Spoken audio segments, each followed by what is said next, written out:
परमेश्वरं विघ्ननिघ्नकरं शान्तं पुष्टमकान्तमन्तकम् सुरासुरेन्दे सिद्धेन्द्रे स्तुतं स्तोमि परात्परम् सुरपद्मदिनेशं च गणेशं मङ्गलायनम् सच्चिदानन्दरूपाय विश्वोत्पत्त्यादिहेतवे तापत्रयविनाशाय श्रीकृष्णाय वयं नमः। रामाय रामभद्राय रामचन्द्राय वेदसे रघुनाथाय नाथाय सीताया पतये नमः। जनकसुता जगजननी जानकी अतिशय प्रिय करुणानिधान की ताके युगपद कमल मनाऊं जासु कृपा निर्मल मति पाऊं। भवानी शंकरौ वंदे श्रद्धा विश्वास रूपिणौ याभ्यां विना न पश्यन्ति सिद्धा स्वान्तस्थमीश्वरम्। नारायणं नमस्कृत्य नरं चैव नरोत्तमं देवीं सरस्वतीं व्यासं ततो जयमुदीरयेत्। मनोजीवं मारुततुल्यवेगं जितेन्द्रियं बुद्धिमतां वरिष्ठं वातात्मजं वानरयूथमुख्यं श्रीरामदूतं शरणं प्रपन्थे। गुरुर्ब्रह्मा गुरुर्विष्णु गुरुदेवो महेश्वरा गुरु साक्षात् परब्रह्म तस्मै श्री गुरुवे नमः। कृष्णं नारायणं वन्दे कृष्णं वन्दे व्रजप्रियं कृष्णं द्वयपायनं वन्दे कृष्णं वन्दे प्रथासुतम्। बोलिए सच्चिदानंद भगवान की श्री वृंदावन बिहारी लाल की श्रीमद्भागवत महापुराण की श्री वेद व्यास जी महाराज की श्री सुखदेव जी महाराज की अपने अपने माता पिता की पितृदेवताओं की नमः पार्वती पतये हर हर महादेव। जय जय श्री राधे।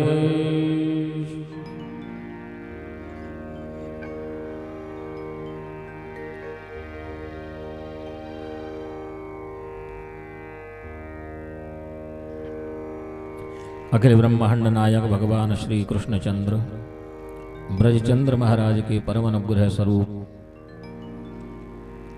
यहाँ श्रीमद् भागवत महापुराण का आयोजन हुआ। आज उसका प्रथम दिवस। भगवान की परम पावनी जगत तारिणी मंगलमयी कथा आरंभ हो, उसके पूर्व भगवान नाम का आश्रय ग्रहण करके हम अपनी वाणी को पवित्र करें। वाणी की पवित्रता भगवान नाम से ही है। ये संसार में वाणी अपनों की बड़ाई दूसरों की बुराई तो वर्षों से जीवन से करते आई है, लेकिन हरि नाम की सार्थकता, हरि नाम की उच्चारण से इस जीवन की सार्थकता है, इस जिह्वा की सार्थकता है। हम लोग स्नान करके आए हो, भगवान का पूजन करने जा रहे हो और अपना ही हाथ अपनी जीभ से लग जाए तो कहते हाथ झूठा हो गया। यानी ये जीव इतनी अपवित्र है, इतनी झूठी है, अपना ही हाथ अपनी जीव से स्नान के बाद में झूठा माना जाता है। तो वाणी की सार्थकता केवल हरि नाम से है, उसी से पवित्रता हो सकती है और नाम से ही पवित्रता आती है। जब भी आप कोई पूजन करने बैठते हैं, ब्राह्मण देवता आपके बाएं हाथ में जल रख करके दाएं हाथ से मार्जन करने को हरि ओम महा अपवित्र पवित्रो वा सर्वावस्थां गतो विवाह। आप अपवित्र हो या पवित्र हो, किसी भी अवस्था में हो, यस्मरेत पुंडरीकाक्षम, पुंडरीकाक्ष भगवान का स्मरण करने से बाहर और भीतर दोनों पवित्रताएं हो जाती हैं। तो भगवान के नाम से ही पवित्रता है महाराज। तो आइए सर्वप्रथम हम और आप अपने आप को पवित्र करने के लिए, वाणी को सार्थक करने के लिए हरि नाम का आश्रय ग्रहण करें और भगवान से प्रार्थना करें हमारा मन आपके श्री चरणों में, आपकी मंगलमयी कथा में लग जाए। तो आइए भाव के साथ प्रभु नाम का आश्रय ग्रहण।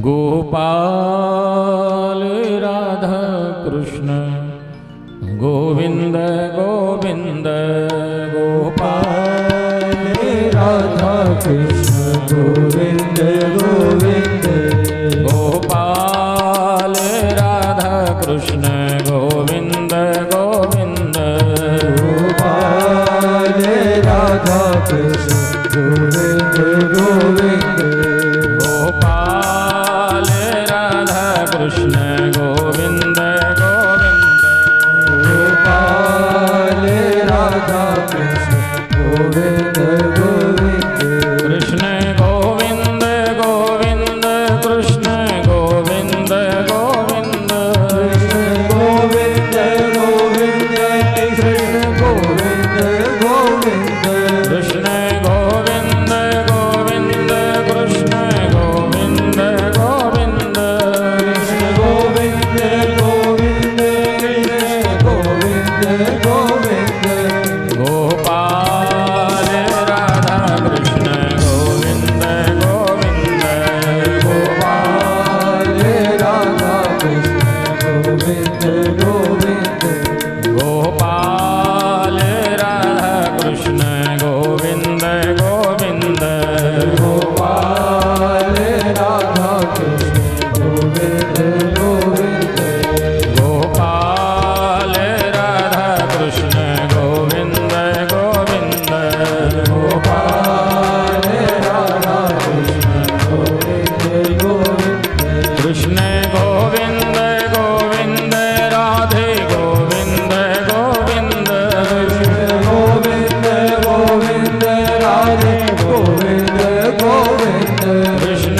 गोविंद गोविंद, राधा माधव गोविंद, गोविंद गोविंद, राधा गोविंद गोविंद, हे गोपाल राधा कृष्ण गोविंद गोविंद, हे गोपाल राधा कृष्ण गोविंद गोविंद, गोपाल राधा कृष्ण गोविंद गोविंद, गोपाल राधा कृष्ण गोविंद गोविंद, गोपाल राधा कृष्ण गोविंद गोविंद, गोपाल राधा कृष्ण गोविंद गोविंद, गोपाल राधा कृष्ण गोविंद गोविंद, गोपाल राधा कृष्ण जय हो गोविंद, गोपाल राधा कृष्ण गोविंद गोविंद, गोपाल राधा कृष्ण गोविंद गोविंद, गोपाल राधा कृष्ण गोविंद गोविंद, गोपाल राधा कृष्ण गोविंद गोविंद, गोपाल राधा कृष्ण गोविंद गोविंद, गोपाल राधा कृष्ण गोविंद गोविंद, गोपाल राधा कृष्ण गोविंद गोविंद, गोपाल राधा कृष्ण गोविंद गोविंद, गोपाल राधा कृष्ण गोविंद गोविंद, गोपाल राधा कृष्ण गोविंद गोविंद, कृष्ण गोविंद ओ गोविंद, कृष्ण गोविंद गोविंद, कृष्ण गोविंद गोविंद, कृष्ण गोविंद गोविंद, कृष्ण गोविंद गोविंद, गोविंद गोविंद,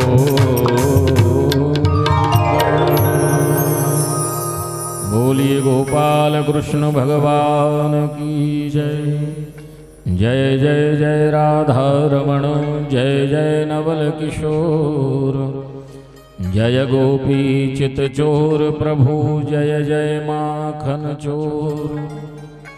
हे अर्जुन के सारथी तुमको कोटि प्रणाम, आओ मेरी भी थाम लो मन की छुटी लगाम। बोली बाल कृष्ण लाल की, श्री सद्गुरुदेव भगवान की, राधा रानी की। सर्वप्रथम भगवान की वांग में स्वरूप श्रीमद् भागवत महापुराण के चरणों में अनंत कोटि वंदन।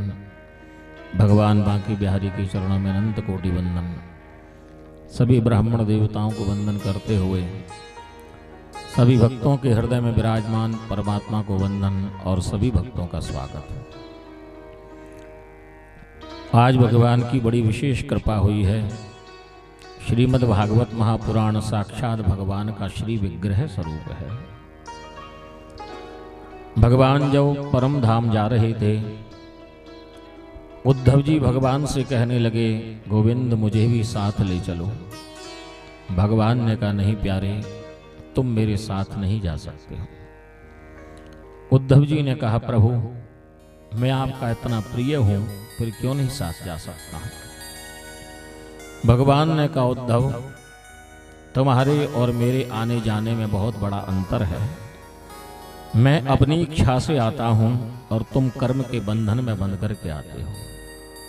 भगवान जब आते हैं तो निज इच्छा निर्मित तनु माया गुण गोपाल, अपनी इच्छा से शरीर धारण करते हैं और जीव आत्मा हम सब जितने जीव हैं अपने अपने कर्म के बंधन में बंध करके आए हैं। प्यारे भगवान आते भी अपनी इच्छा से हैं और जाते भी अपनी इच्छा से हैं। भगवान को जब जाना होता है तो भगवान अपनी इच्छा से जाते हैं। जीवात्मा ना तो अपनी इच्छा से आ सकता है ना जा सकता है। जाने के लिए भी जब तक उसके कर्मों का परिपाक है यहाँ पर, तब तक रहना पड़ता है। भगवान से उद्धव जी कहने लगे, प्रभु मैं आपके बिना नहीं रह पाऊंगा। मेरे प्रभु ने उसी समय अपना दिव्य ज्ञान स्वरूप प्रकट किया, तेज प्रकट किया। तेने ये वांगमयी मूर्ति प्रत्यक्षा वर्तते हरि। और यही भगवान का वांगमय शब्द में स्वरूप है जो प्रत्यक्ष हरि है। इसलिए जब भी भागवत की कथा होती है, कोई पुराण की कथा होती है, हम लोग किसी पुस्तक को पढ़ना होता है तो बस खोल करके पढ़ना प्रारंभ कर देते हैं, लेकिन भागवत को खोल करके प्रारंभ पढ़ना नहीं करते। सीधा पहले हम पूजन करते हैं, माल्य अर्पण करते हैं, नैवेद्य अर्पण करते हैं। ये तो भगवान के विग्रह को किया जाता है। इसका अर्थ है ये श्रीमद् भागवत साक्षात भगवान का विग्रह है, भगवान का स्वरूप है। इसलिए पहले भगवान के स्वरूप को पूजन करके वंदन करके फिर प्रारंभ करते हैं। तो आज भगवान साक्षात भागवत जी के रूप में हमारे आपके बीच में विराजमान है। भगवान की बड़ी विशेष कृपा जीवन में होती है। जिस परिवार के ऊपर, जिस व्यक्ति के ऊपर वही ऐसे भागवत रूपी सत्संग का आयोजन करने का प्रयत्न कर पाता है। रामायण में बाबा तुलसीदास जी महाराज कहते हैं कि जीवन में बिना सत्संग के विवेक नहीं होता, लेकिन सत्संग बिना राम की कृपा के सुलभ नहीं होता। बिन सत्संग विवेक न होई, बिन सत्संग विवेक न होई, बिन सत्संग विवेक न होई, बिन सत्संग विवेक न होई।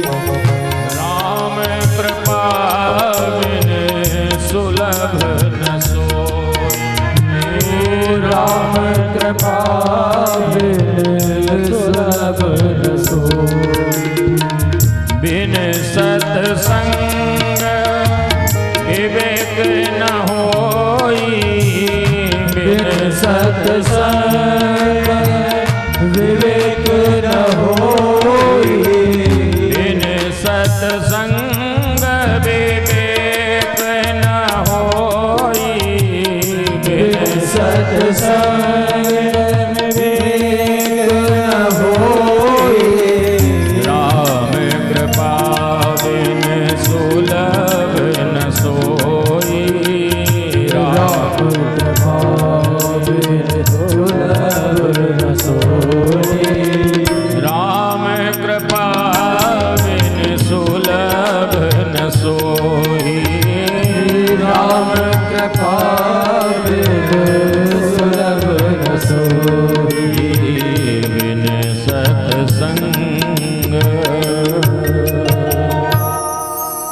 सत्संग के विवेक नहीं होता और सत्संग बिना राम की कृपा के सुलभ नहीं होता है। हम लोग अपने पुरुषार्थ से धन अर्जन कर सकते हैं, मान प्रतिष्ठा वस्त्र अन्न भोजन प्राप्त कर सकते हैं, लेकिन सत्संग के लिए अपने पुरुषार्थ के साथ में राम की कृपा की भी आवश्यकता है।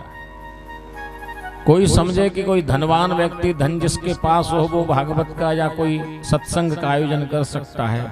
ऐसे बहुत धनवान पड़े हैं महाराज, पूरा जीवन निकल जाता है लेकिन फिर भी कुछ नहीं कर पाते। धन नहीं, बिना धन वाले भी कर लेते हैं कई बार। ये तो भगवान को जिससे लगवाना होता है वही लगवाते हैं महाराज। तो परमात्मा की कृपा जीवन में होती है तब जीवन में सत्संग आयोजन का हमको अवसर प्राप्त होता है। और आज हमारे प्रिय श्रीवास्तव परिवार के ऊपर भगवान की विशेष कृपा हुई है, जो भागवत रूपी 7 दिवसीय सत्संग आयोजन करने का अवसर मिला है। तो आइए इस भागवत में हम प्रवेश करें। उसके पूर्व भगवान के इस भागवत स्वरूप को पद्म पुराण ने महिमावंत किया है। भागवत की महिमा पद्म पुराण में है महाराज। 6 अध्याय में पद्म पुराण ने भागवत की महिमा गाई है। रहीम जी कहते हैं कि अपनी बड़ाई कोई खुद करे तो ये कोई विशेष बात नहीं है, हर कोई करता ही है, लेकिन कोई दूसरा व्यक्ति उसकी बड़ाई करे तब लगता है कि ये बड़ाई के योग्य है।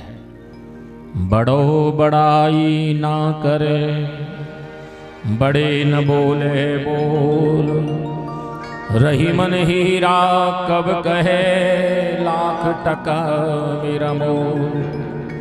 रहीम जी कहते हैं कि हीरा नहीं बोलता कि मैं इतना कीमती हूं, वो तो जौहरी बोलता है, जो उसका जानकार होता है वो बोलता है ये कीमती है।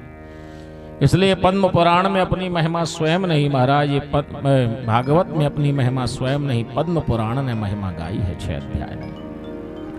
तो आइए श्रीमद् भागवत के महात्म के प्रथम अध्याय के प्रथम श्लोक में हम चलें। बड़ा ही सुंदर श्लोक है। प्रथम श्लोक भगवान वेद व्यास जी महाराज वर्णन करते हैं। सच्चिदानंद रूपाय विश्वोत्पत्त्यादि हेतवे तापत्रय विनाशाय श्री कृष्णाय वयं नमः। परमात्मा के स्वरूप का वर्णन किया गया है। सर्वप्रथम सच्चिदानंद रूपाय, परमात्मा का स्वरूप है सत्य का, चैतन्य का और आनंद का। देखो, जब भी हमको कभी किसी से संबंध स्थापित करना होता है तो सबसे पहले वह स्वरूप ही सामने आता है।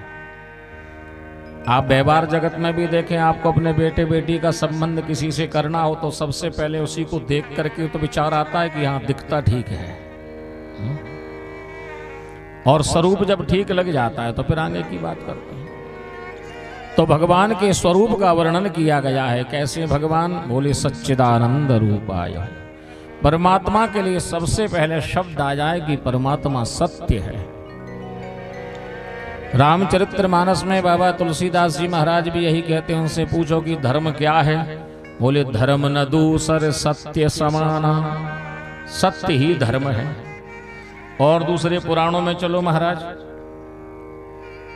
राम जी कौन है? वाल्मीकि रामायण में वाल्मीकि ऋषि कह रहे हैं रामो विग्रहवान धर्मः। राम जी धर्म है, धर्म सत्य है। और यहाँ कहा गया है कि सच्चिदानंद रूपाय, सत्य कृष्ण है। तो कृष्ण ही राम है, राम ही कृष्ण है और सत्य ही राम है। ये सब तत्व एक ही है महाराज।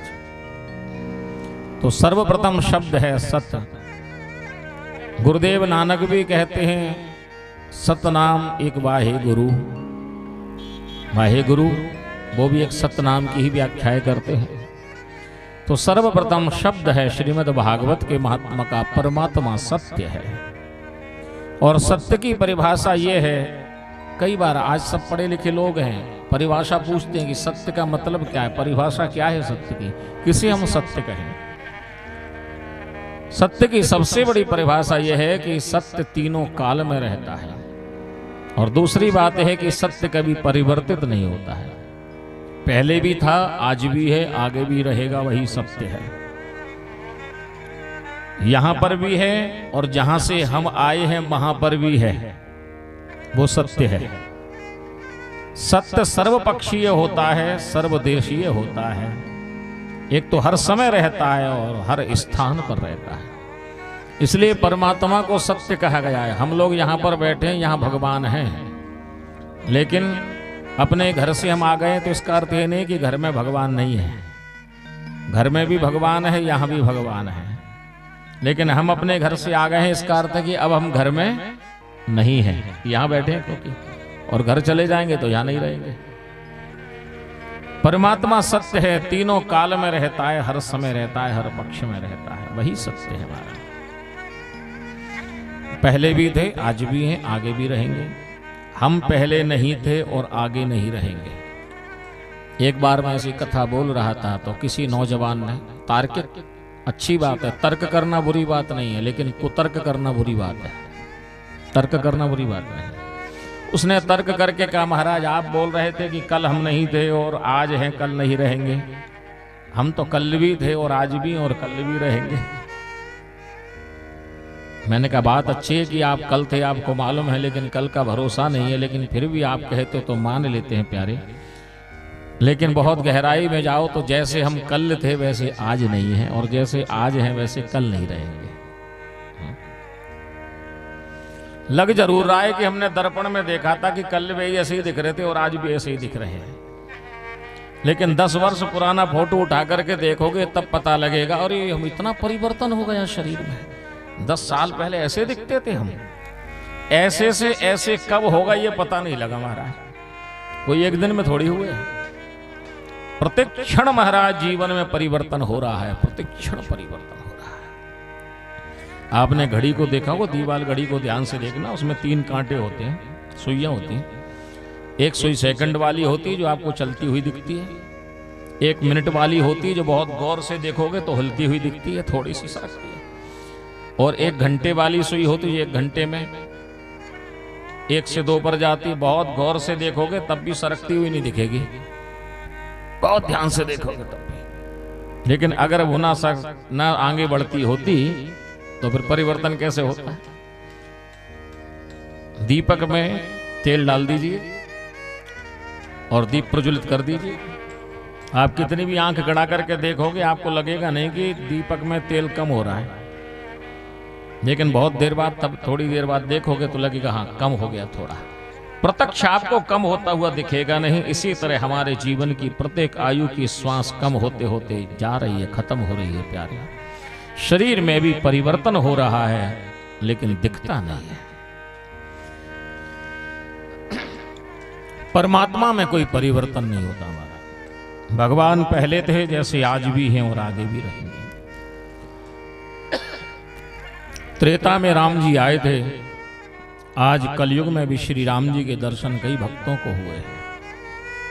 स्वामी राम तीर्थ को उनके दर्शन हुए हैं, मीराबाई को कन्हैया के दर्शन हुए हैं, बहुत भक्तों को कलयुग में दर्शन हुए हमारा।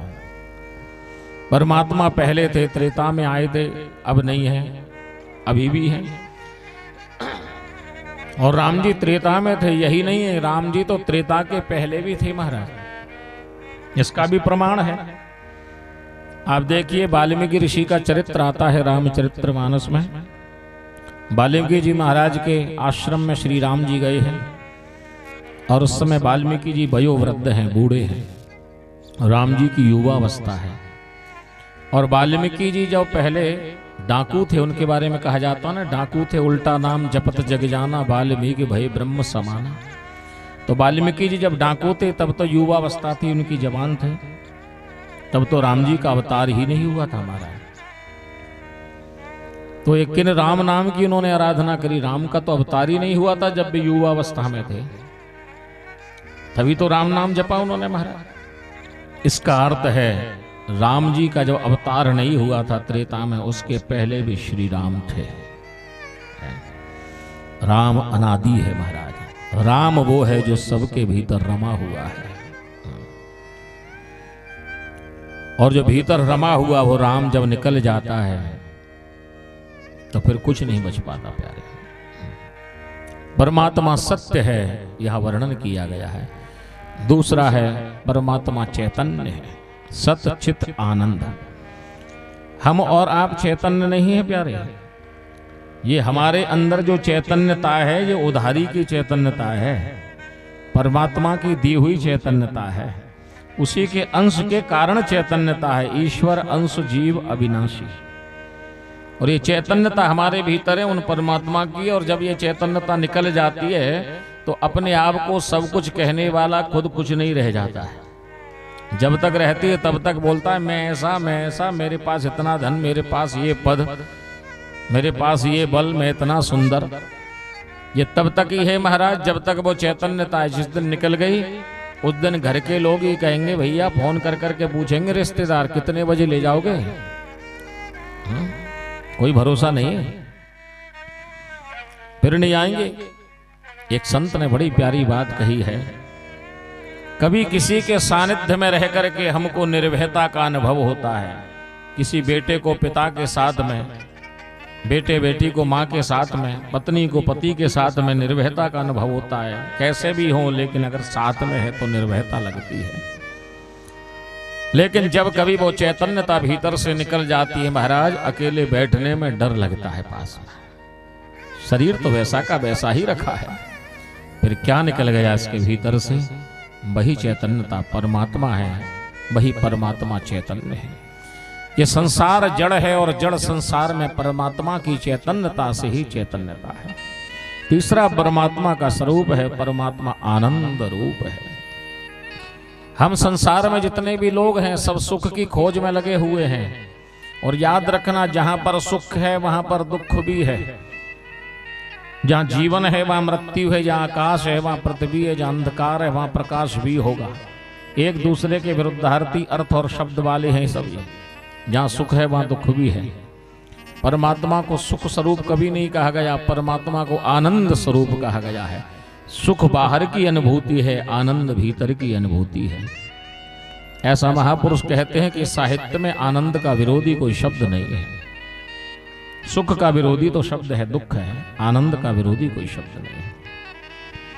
तो आनंद से बड़ा परमानंद है, इसलिए परमात्मा को सत चित आनंद कहा गया है। एक बार प्रेम से भगवान के नाम की जय जयकार करिए। बोलिए सच्चिदानंद भगवान की जय। परमात्मा सत्य है, परमात्मा चैतन्य है, परमात्मा आनंद है। दूसरी बात भगवान के बारे में कही गई है, विश्वोत्पत्त्यादि हेतवे। परमात्मा विश्व की उत्पत्ति करते हैं, पालन करते हैं, संहार करते हैं, ये भगवान का कार्य है। आपको किसी से संबंध बनाना है, आपको उसका स्वरूप अच्छा लग जाए, फिर ये देखते हो कि उसका काम धंधा क्या है, व्यापार करता है, नौकरी करता है, उसके जीवन की क्रिया प्रक्रिया है। तो परमात्मा के बारे में कहा गया है विश्वोत्पत्त्यादि हेतु। परमात्मा विश्व की उत्पत्ति करते हैं, पालन करते हैं, संहार करते हैं, भगवान का काम है। कभी कभी लोग सोचते होंगे कि भगवान को ये 3 काम है, हमारे घर में तो कितने काम है। सुबह से उठो रात तक काम की कमी नहीं रहती, काम ही काम है। लेकिन कभी चिंतन करके देखो कि प्रत्येक व्यक्ति के जीवन में आखिरकार ये काम है कौन से? ये 3 ही काम है। किसी का जन्म हुआ तो ये हो गई उत्पत्ति, अब उसको पालन करना है, उसको पढ़ाना है, लिखाना है, कपड़े लाना है, भोजन व्यवस्था करना है, जो भी हो ये सब पालन में आता है, तो ये हुआ पालन। और घर में किसी का शरीर छूट गया, ये हो गया संहार की लीला। तो 3 ही क्रिया घर में होती है, उत्पत्ति, पालन और संहार। हम अपने घर के 4, 5, 7 लोगों के परिवार में पूरा जीवन लगा देते हैं, लेकिन ठाकुर जी महाराज पूरे संसार की उत्पत्ति करते हैं, पालन करते हैं, संहार करते हैं, लेकिन उलझते कहीं नहीं है। हम लोग 2, 4, 5 आदमी के जीवन परिवार में पूरे उलझे रहते हैं महाराज। भगवान उलझते कभी नहीं हैं, क्योंकि भगवान कहते हैं कि मैं रहता हुआ भी इनसे अलग रहता हूं। रामायण में सुंदर कांड में बड़ी प्यारी चौपाई है। भगवान श्री राम जी महाराज विभीषण बगल में बैठे हैं, सुग्रीव जी बैठे हुए हैं। उनको देख करके कहने लगे समुद्र पार जाना है, कैसे जाएं? और बाबा तुलसीदास जी महाराज बड़ी प्यारी बात लिखते हैं कि पुनि सर्वज्ञो सर्व उर्वासी सर्व रूप सब रहित उदासी आहा, सर्वज्ञ हैं, जानते हैं सब कुछ, सर्व उर्वासी हैं, सबके हृदय में बैठे हैं। जब हृदय में बैठे हैं तो ये भी जानते होंगे विभीषण क्या कहने वाले हैं और सुग्रीव जी क्या कहने वाले हैं। सर्व उर्वासी, और बड़ी सुंदर बात यह है कि सर्व रूप सब रहित उदासी, सबके रूप में रहने के बाद में सबसे अलग भी है महाराज। लेकिन मर्यादा पुरुषोत्तम बन के आए हैं ना, इसलिए भगवान बोले बचन नीति प्रतिपालक, परमात्मा नीति के प्रतिपालक हैं, वचन बोले हैं। कारण मनुज दनुज कुल घालक। देखिए महाराज, रामायण से जीवन की कला, भागवत से हम जीवन में कैसा क्या करना चाहिए, कब करना चाहिए बता रहे हैं। कई लोग ये कहते हैं कि भगवान की कथा तो बुढ़ापे में सुनना चाहिए। नहीं नहीं, बुढ़ापे में नहीं प्यारे, जवानी में सुननी चाहिए और बचपन में सुननी चाहिए, क्योंकि ये कथाओं में हमको जीवन जीने की कला मिलती है। ये ना समझो कि भगवान की कथा सुनना बुढ़ापे का काम है। बुढ़ापे में महाराज फिर क्या जीवन की कला सीख पाओगे? जब पूरा जीवन निकल गया तो जीने का ढंग आया, शम्मा बुझ गई तो महफिल में रंग आया। पूरा जीवन निकल जाए फिर जीने का ढंग आए तो किस काम का? जीने का ढंग तो जब जीना बचा हो तब आना चाहिए ना। राम जी महाराज की कितनी सुंदर बात है। बोले वचन नीत प्रतिपालक, कारुण मनुज दनुज कुल घालक, सुन कपीस लंकापति वीरा, कही विधि तरहि जलद गंभीरा। हे कपीस, हे लंकापति, ये समुद्र पार जाना है, किस विधि से जाए? ना तो सुग्रीव में सामर्थ्य है समुद्र पार करवाने की, न विभीषण में है। सत्य तो ये है, पार तो राम जी ही करवाएंगे और राम जी के नाम से ही होंगे, मालूम है उनको। लेकिन मित्र बनाया है ना, इसलिए नीति कहती है कि आप मित्र बनाए हो तो कम से कम एक बार उससे पूछो, उसका मान रहेगा। मैंने देखा है कई बुजुर्गों को, घर में शादी वादी होती है, बड़ा भाई छोटे भाई काका जी बाहर से आए 5-7 दिन पहले शादी के, काका जी वो शादी में बताइए क्या बनवा लें। काका जी ने कहा कि आपने नहीं आप बताओ, आप बड़े हो, मीनू पहले से तैयार कर रखा है। 2 तरह की पूड़ी बननी है, गुलाब जामुन बनने हैं, पनीर की सब्जी बननी है, रायता या दही बड़ा बनना, सब तय है पहले से। लेकिन महाराज सम्मान रखने के लिए काका जी बताइए आप क्या बना लें। काका जी ने बताई, उसमें से आधी से ज्यादा तो वही थी जो है, और काका जी ने कह दी कि छोले रख लो। उनने कहा काका जी छोले तो सब बनाते, पनीर हाँ हाँ पनीर रख लो, ठीक है, करना वही है जो अपने को करना है। लेकिन मान एक होता है महाराज, मान रखना है, सामने वाले खुशी होती है। हमारे भतीजे ने हमसे पूछा, हम गए थे तो बोले वचन नीति प्रतिपालक, कारण मनुज दनुज कुल घालक। नीति की बात परमात्मा श्री राम बता रहे हैं। नीति ये कहती, मित्र बनाया है, कोई बंधु बांधव है, आप उसको सम्मान दे। मान तो चाहिए महाराज आदमी को, मान का भूखा है। यहां पर भगवान श्री राम जी महाराज लिखा हुआ है श्रीमद् भागवत के महात्म्य है, विश्वोत्पत्त्यादि हेतवे। परमात्मा संसार की उत्पत्ति करते हैं, पालन करते हैं, संहार करते हैं। विशेष बात है, करते हुए भी उसमें फंसते नहीं हैं, उलझते नहीं हैं, आसक्ति नहीं करते हैं। इसलिए परमात्मा रहते हुए भी अलग रहते हैं। तापत्रय विनाशाय श्री कृष्णाय वयं नमः। तीसरी बात में भगवान के स्वभाव का वर्णन किया गया है। कोई दिखने में बहुत सुंदर हो, काम भी अच्छा हो, लेकिन स्वभाव ठीक ना हो तो फिर लोग महाराज जल्दी उससे कट जाते हैं। ये स्वभाव का ठीक नहीं है। परमात्मा का स्वभाव बताया है, तापत्रय विनाशाय श्री कृष्णाय वयं नमः। तीनों ताप को जो शमन कर देते हैं, भगवान को जो नमस्कार करे। 3 ताप हैं, दैहिक दैविक भौतिक ताप, 3 ताप है हमारा, आदि व्याधि और उपाधि। ये त्रितापों को नष्ट करने वाले हैं। उसके पश्चात परमहंस श्री सुखदेव भगवान को वंदन किया है। यम प्रव्रजन्तमनुपेतं पेत कृत्यम द्वयपायनो विरह कातरया जुहा। पुत्रेति तन्मतया तरवो विनेदुस् त्वं सर्वभूतहृदयं मुनिमानतोऽस्मि। ऐसे परमहंस श्री सुखदेव भगवान को वंदन किया गया महाराज। यम प्रवर्जंत चरे वेती चरे वेती चरे वेती, चलते रहते हमेशा महाराज। श्री सुखदेव जी महाराज एक स्थान पर ज्यादा देर नहीं रुकते। साधु चलता भला पानी बहता भला, रमता जोगी बहता पानी। अगर कोई साधु सन्यासी एक स्थान पर ज्यादा देर रुक जाएगा तो समझ लीजिए कहीं ना कहीं उसको आसक्ति हो जाएगी। पानी एक स्थान पर रुक जाएगा तो फिर कुछ दिनों में वहां पर गंदगी हो जाएगी, दुर्गंध आने लग जाएगी। बहता पानी पवित्र रहता है, चलता हुआ साधु पवित्र रहता है। यहां एक जगह रुके आसक्ति हुई। श्री सुखदेव जी महाराज ऐसे हम प्रवर्जंत चरे वेती, चलते रहते। परमहंस सुखदेव भगवान का जब प्रागट्य हुआ है, मां के गर्भ से निकले तो कथा है 12 वर्ष के थे। जन्म लेते से ही जंगल की ओर प्रयाण कर दिया। व्यास जी महाराज पीछे पीछे भाग रहे हैं उनके, लेकिन महाराज श्री सुखदेव जी महाराज रुक नहीं रहे। द्वय यम प्रव्रजंतमनुपेतम वेद कृत्यम द्वयपायनो विरह कातरया जुहा।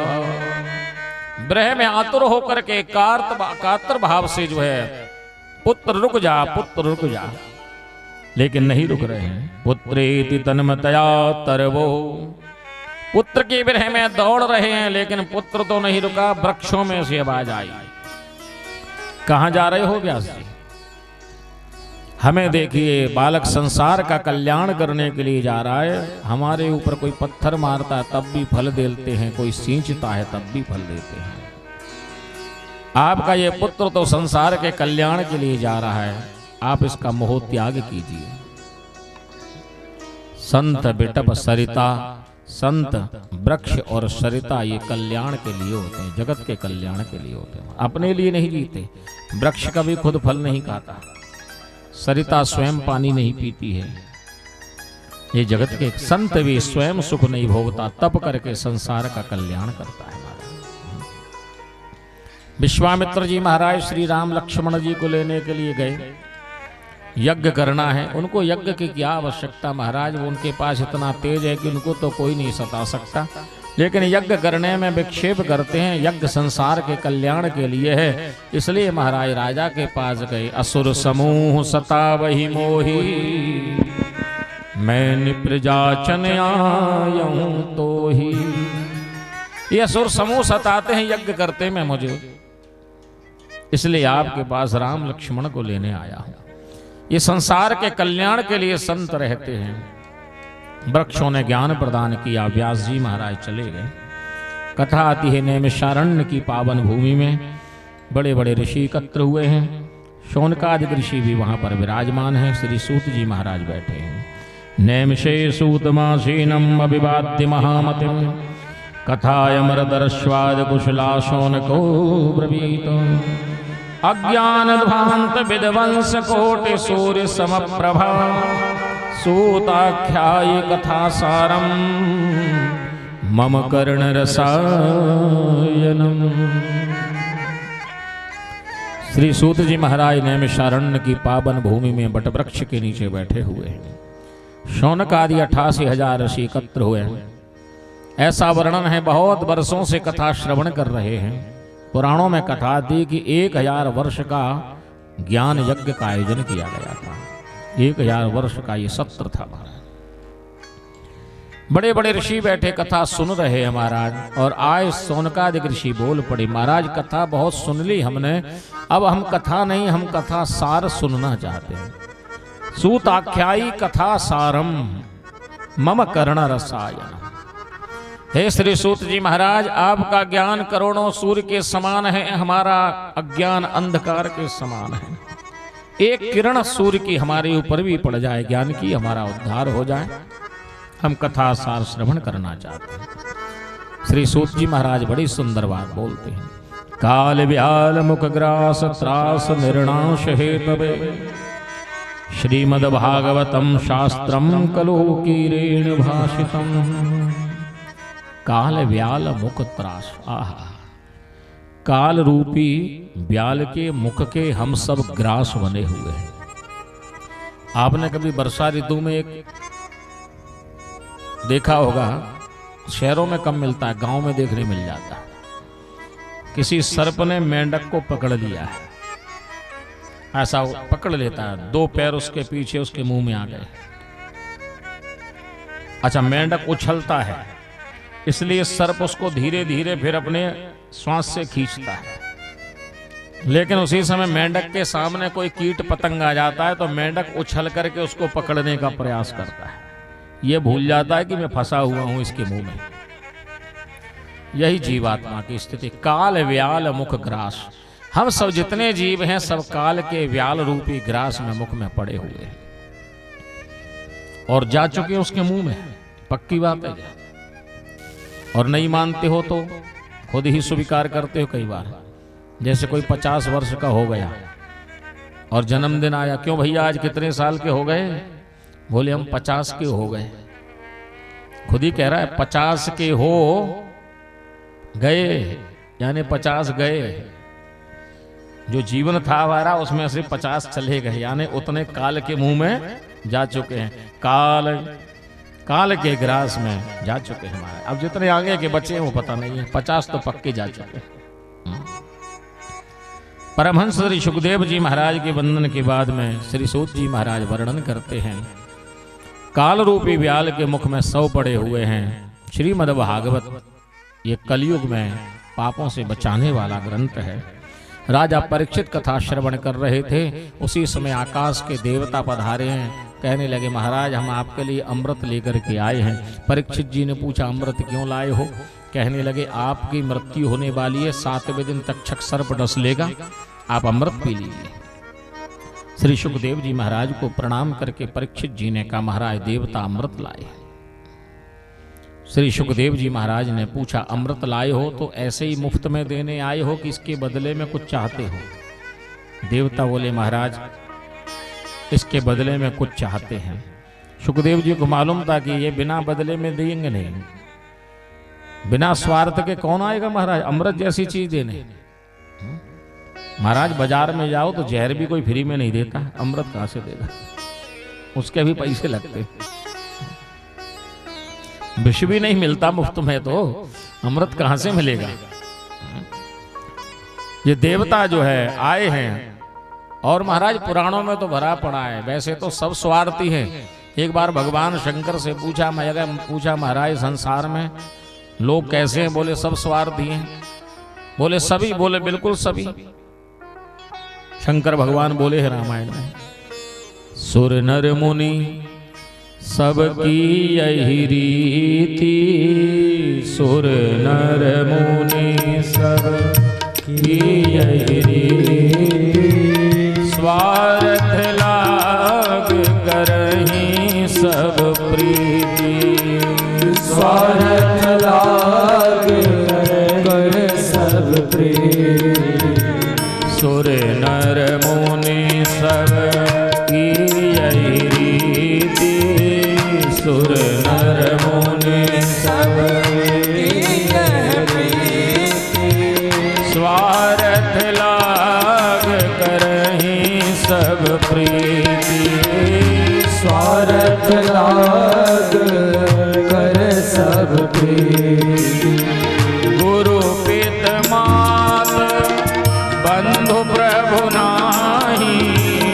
गुरु पित मात बंधु सब नाही, गुरु पित मात बंधु प्रभु नाही, गुरु पित मात बंधु सब नाही, उमा राम सम जग हित माही, उमा राम सम जग हित माही, उमा राम सम जग हित माही, उमा राम सब जग हित माही, गुरु पित माही।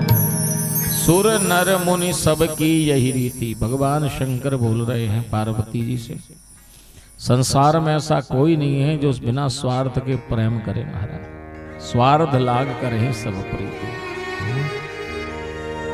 बिना स्वार्थ के। अच्छा, ऐसी सूची बनाई गई महाराज, लिस्ट बनाई गई, बनाते ना, एक नंबर पे कौन है। जैसे कभी कभी हम लोग कहते ना, मोहल्ले में बुजुर्गों की सूची बनाई जाए तो सबसे बड़ा जो होगा पहले उसी का नाम लिखा जाएगा ना, फिर कम उम्र वाला उससे थोड़ा छोटा। ऐसे स्वार्थियों की महाराज सूची बनी तो शिवजी ने सबसे पहले नाम लिखा सुर देवता, फिर नर मनुष्य, फिर मुनि, सब शिवजी ने सबको कहा महाराज। भगवान शंकर ने तो महाराज हद कर दिया, लेकिन शिव बोले हैं तो असत्य हो ही नहीं सकता हमारा। गुरु पित मात बंधु प्रभु नाही, उमा राम सम जग हित माही। गुरु पिता माता बंधु, कोई राम के समान जगत में हित करने वाला तो कोई नहीं है। कहीं ना कहीं कोई किंचित मात्र, लेश मात्र तो स्वार्थ होगा ही किसी ना किसी का महाराज। माता पिता भी महाराज, जबकि माता पिता तो बहुत श्रेष्ठ संतति के लिए, सबके लिए बराबर है, लेकिन कभी कभी हो जाता है महाराज, हो जाता है। कोई बहुत सेवा करता हो, धन ज्यादा देता हो, माता पिता को व्यवस्था करता हो, ये बहुत अच्छा बेटा है मेरा बोलते हैं, ये तो सुनता नहीं है। गुरु के बारे में, गुरु को तो बहुत ऊंचाई की बात, गुरुर ब्रह्मा गुरुर विष्णु गुरुर्देवो महेश्वरा। भगवान शंकर ने तो गुरु जी को भी कह दिया, गुरु पित मात बंधु प्रभु नाय। है महाराज गुरु भी। हाँ, सदगुरु जो होता है वो एक अलग बात है। गुरु तो बहुत होते हैं। बचपन में स्कूल में पढ़े थे वो भी गुरु थे, कॉलेज में गए वो भी गुरु थे, किसी और काम को सीखा वो उसने सिखाया वो भी गुरु था। आपने देखा होगा महाराज कि कोई आदमी किसी अच्छे पद पर पहुंच जाए, कोई राष्ट्रपति प्रधानमंत्री कोई बड़े पद पर पहुंच जाए, अगले दिन पेपर में देखो महाराज खूब नाम आते हैं, फलानी जगह पढ़ाता, ये पढ़ाता, और कई गुरुओं के स्टेटमेंट भी आ जाते हैं। हमने पढ़ाया था इसको, हमारा पढ़ाया हुआ है, स्कूल में पढ़ता था जो हमारा, बहुत अच्छा था, चाहे खराब रहा हो लेकिन उस समय तो अच्छा ही बोलेंगे। उनका इंटरव्यू आ जाएगा महाराज। कभी आपने देखा है कि कोई बहुत बड़ा चोर, कोई बहुत बड़ा अपराधी क्रिमिनल पकड़ा गया हो और एक भी गुरु आया हो, ये हमारा पढ़ाया हुआ है।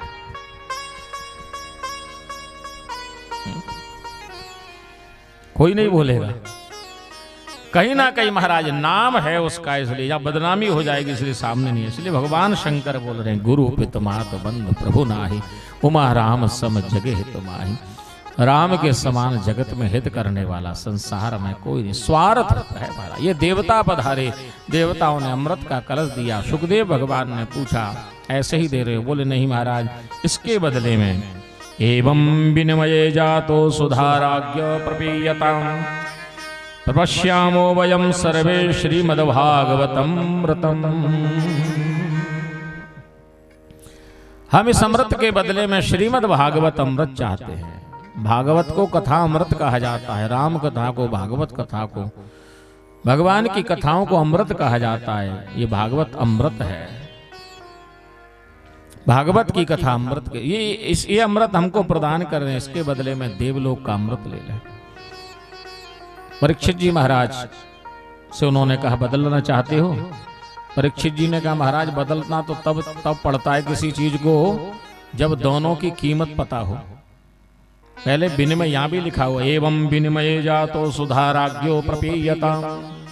पहले आपने पढ़ा हो शायद कि आपस में गांव में लोग जब धन नहीं होता था तो आपस में वस्तुओं का विनिमय करते थे। किसी के यहाँ चावल ज्यादा हो गए खेत में, दूसरे के यहाँ गेहूं ज्यादा हो गए, तो आपस में उन्होंने जो उसका मूल्य होता था उसके हिसाब से कर लेते थे। लेकिन ऐसा थोड़ी होता था किसी के यहाँ गेहूं ज्यादा हो गए और एक के यहाँ पर दूध होता है तो मक्खन हुआ, उनने कहा 1 किलो गेहूं ले दो, इसके बदले में 1 किलो मक्खन दे दो। ऐसा थोड़ी होगा भैया। भाई मक्खन देंगे लेकिन 1 किलो गेहूं के बदले में जो भी 50 ग्राम 100 ग्राम आता हो, या 10 किलो गेहूं दो तो उसके बदले में, तो दोनों की कीमत होती थी। यहाँ पर भी विनिमय करने आए हैं तो दोनों की कीमत। सुखदेव जी महाराज ने कहा, कीमत की क्या बात कही, यूं समझ लीजिए एक दिव्य मणि है और एक सामान्य कांच है, इतना अंतर है। इसलिए इन दोनों की कीमत तो बराबरी नहीं हो सकती है महाराज। देवता यहाँ पर आए। अच्छा एक और बात है, देवता कथा सुनने आए होते तो सुखदेव महाराज मना नहीं करते। यहाँ पर महाराज वो श्रद्धा से नहीं आए थे, यहाँ सौदागर बन के आए थे। और कथा का सौदा नहीं होता महाराज, कथा का क्या सौदा करेंगे हम और आप। कई बार लोग आ जाते हैं, कहते हैं, उनका अपना भाव रहता है व्यवस्था के लिए। बोले महाराज भागवत की कथा की क्या दक्षिणा आप लेते हो। मैंने कहा प्यारे, कथा की दक्षिणा देने वाला तो कोई पैदा हुआ ही नहीं है। हमको संतुष्ट करने के लिए कुछ दे जरूर सकते हैं, लेकिन कथा की महाराज ये तो ज्ञान है, इसकी तो कीमत महाराज कोई नहीं दे पाया है, ना दे पाएगा, क्योंकि इसकी कीमत तो बहुत अद्भुत है प्यारे। सुखदेव महाराज को कीमत प्रदान की थी परीक्षित जी महाराज ने, ऐसा दिव्य श्रोता बन करके महाराज। क्योंकि ये हमारी तो है नहीं महाराज जो हम इसकी कीमत लगाने की बात करें। जिसकी जो चीज होती है तो महापुरुषों की, भगवान वेद व्यास महाराज, सुखदेव जैसे परमहंसों की महाराज ये वस्तु है। हम तो इनका सानिध्य पा करके तो कीमत तो ज्ञान की हो ही नहीं सकती है। भगवान वेद व्यास जी महाराज ने भागवत पुराण को रचना की है। सुखदेव जी महाराज परीक्षित जी सुना रहे हैं तो महाराज देवता पधारे। देवता सुनने आए होते तो सुखदेव महाराज मना नहीं करते। और भी कई बैठे थे सुन रहे थे महाराज, सौदागर बन के आए थे। सौदा तो नहीं हो सकता इसका। अंत में परीक्षित जी महाराज ने जो है मना कर दिया, देवता वहां से चले गए हैं। अंत में ऐसी भागवत से राजा को जब मोक्ष हुआ तो ब्रह्मा को भी आश्चर्य हो गया महाराज। राज्ञो मोक्षम तथा वीक्ष्य हो पुराधाता भी विस्मिता सत्यलोके तुलाम। सत्यलोक में तराजू लेकर के बैठ गए महाराज ब्रह्मा जी महाराज। अंत में उन्होंने निर्णय किया कि ये भागवत की कथा ज्यादा श्रेष्ठ है, ये स्वर्ग के अपवर्ग के सुख ज्यादा श्रेष्ठ हैं। श्री राधे। पुराधाता भी विस्मिता, धाता जाने ब्रह्मा को विस्मय हो गया, आश्चर्य हो गया महाराज। एक संत ने बड़ी सुंदर बात कही है, एक पड़ले पर सत्संग रख दिया और एक पड़ले पर स्वर्ग के अपवर्ग के सुख रख दिए और तराजू को उठाया महाराज। और जब तराजू को उठाया तो हल्का वाला पल्ला ऊपर उठने लगा, स्वर्ग अपवर्ग के सुख ऊपर उठने लगे। ब्रह्मा जी ने और उठाया, जब ज्यादा उठाया तो स्वर्ग के अपवर्ग के सुख महाराज ऊपर वापस पहुंच गए और सत्संग भारी होने के कारण नीचे पृथ्वी पर रह गया, जो आज तक है।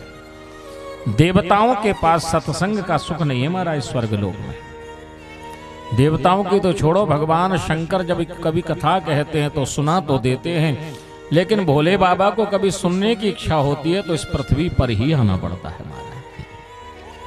रामायण में लिखा हुआ है, एक बार त्रेता युग माही शंभु गए कुंभज ऋषि पाही संग सती जग जननी भवानी पूजे ऋषि अखिलेश्वर जानी राम कथा मुनिवर्ज बखानी सुनी महेश परम सुखमा।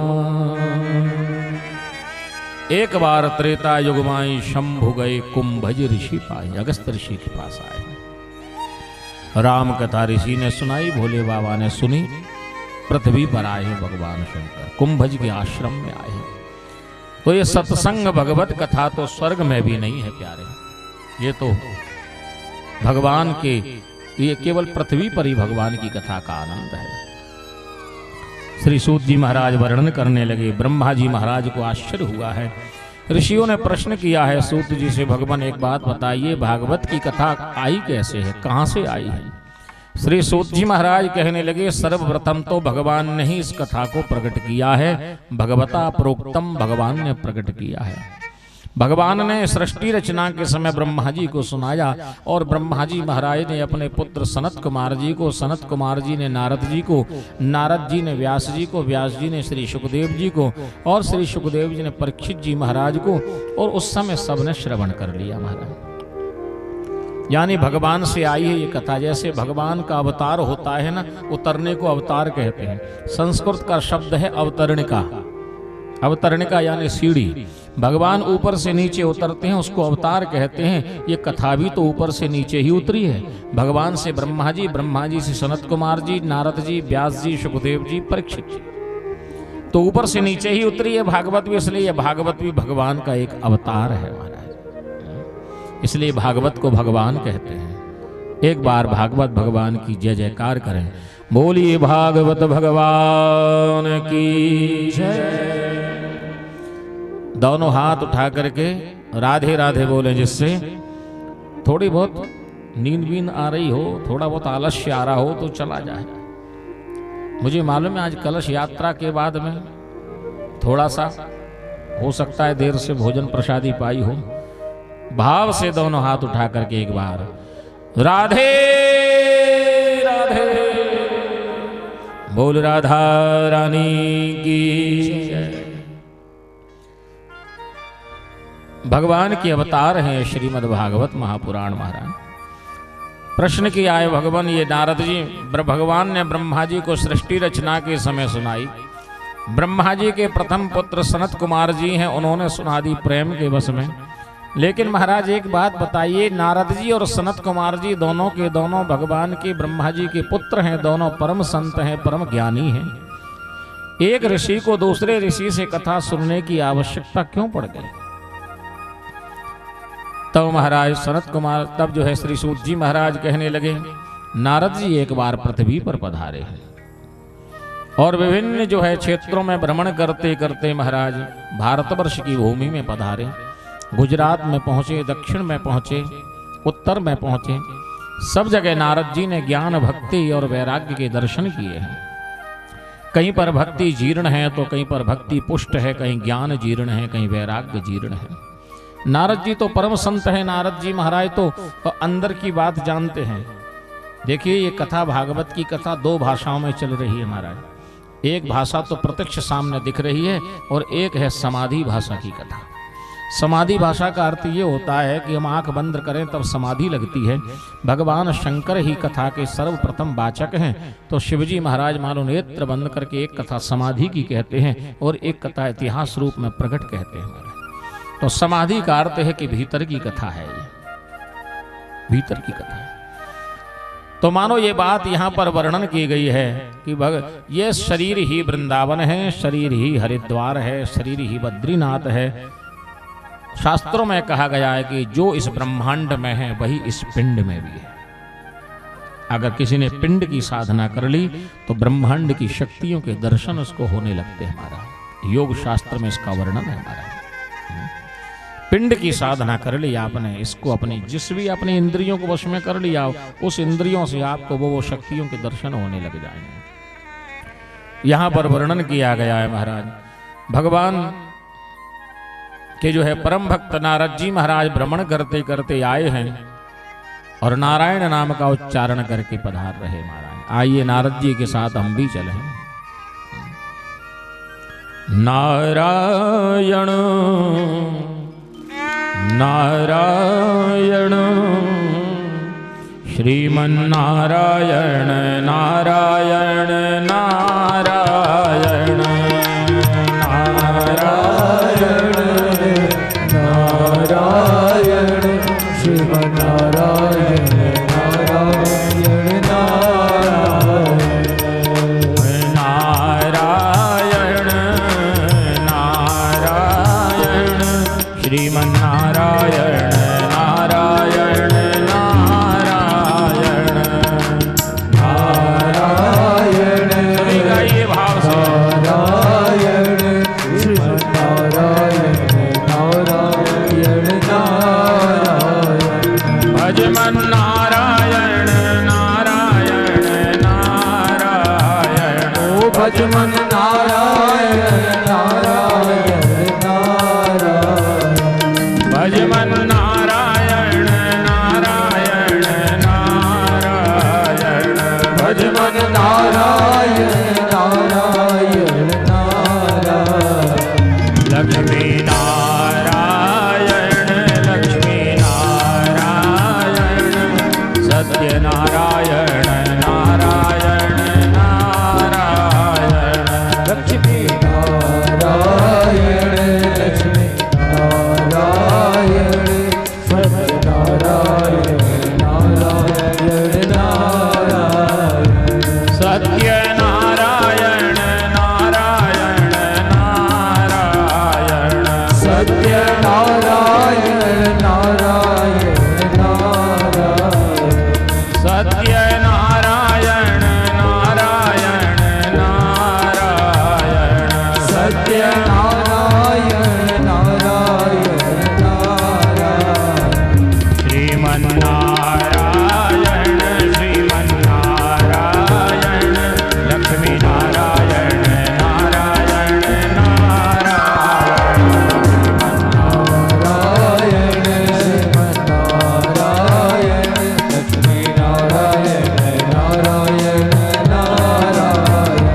लक्ष्मी